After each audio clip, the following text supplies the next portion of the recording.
আমরা আজকে চলে এসেছি পাত্রতু ভ্যালিতে। পাত্রতু ভ্যালির একদম টপে রয়েছি।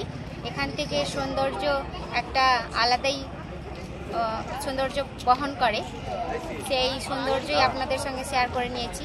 এখন আবার শীতকাল, শীতের সকাল, চারিদিক কুয়াশা ঘেরা, এর সৌন্দর্যটা একটা আলাদাই সৌন্দর্য। চলুন সেই সৌন্দর্য আপনাদের সঙ্গেও আমি শেয়ার করে নিচ্ছি, উপভোগ করুন।